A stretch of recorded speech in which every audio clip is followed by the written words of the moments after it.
fait, c'est la convergence de toutes ces technologies qui a de l'impact. C'est-à-dire que quand on regarde un peu l'histoire, les grandes révolutions industrielles, celles du 19e siècle, celles de la Belle Époque, elles ont toujours été générées par des convergences technologiques. Donc aujourd'hui, c'est la convergence du numérique, de la robotique et de l'IA, de l'intelligence artificielle qui génère vraiment des choses disruptives. Alors je vous prends un exemple très concret. La voiture autonome, par exemple, la voiture autonome, c'est un algorithme donc du numérique qui utilise des données, qui prend des décisions, c'est de l'intelligence artificielle et c'est hybridé sur un robot, sauf que le robot il a des roues et pas des bras, quoi. Donc ouais, là on est dans quelque chose typiquement d'extrêmement disruptif en matière de mobilité. Je pourrais prendre d'autres exemples dans le domaine de l'énergie, de la santé, tout ce que vous voulez. Mais en fait, tous les secteurs sont impactés. C'est même la définition d'une révolution industrielle, c'est que ça touche l'ensemble de l'économie.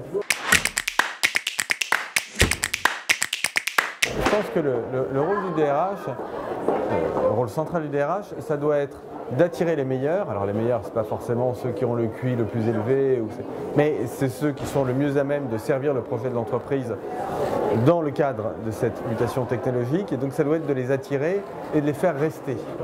Et en fait, force est de constater que les entreprises ne sont pas réellement organisées pour ça. Si j'étais méchant, je dirais même qu'elles sont souvent assez bien organisées pour faire fuir les meilleurs. Si je dirigeais une entreprise, je dirais au DRH, voilà, ton rôle, c'est vraiment d'attirer les meilleurs éléments et de les attirer pas seulement sur des bases financières, parce que ça c'est facile, mais ça ne suffit pas à fidéliser, donc les attirer et les fidéliser. Ce binôme, il ne doit pas se laisser avoir par les idées managériales à la mode, le bonheur en entreprise, le gaming, les séminaires sportifs, tout ça, ce sont des fausses idées. Ce sont des idées à la mode, mais qui en réalité ne servent pas du tout le projet de l'entreprise. Jamais personne n'est parti d'une entreprise parce qu'il n'y avait pas de cours de yoga, si vous voulez, ça n'existe, ou parce qu'il n'y avait pas de Chief Happiness Officer, ça n'existe pas. Et donc il faut revenir à des principes de bon sens, c'est ce qu'on défend avec Julia de Funès dans la comédie inhumaine. Et notamment, on pense qu'il y a trois principes qui sont très complémentaires, qui doivent être articulés entre eux: le sens, l'autonomie et l'autorité.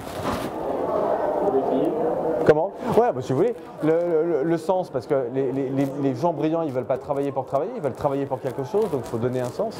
L'autonomie, parce que les gens brillants, ils veulent s'organiser un peu comme ils veulent.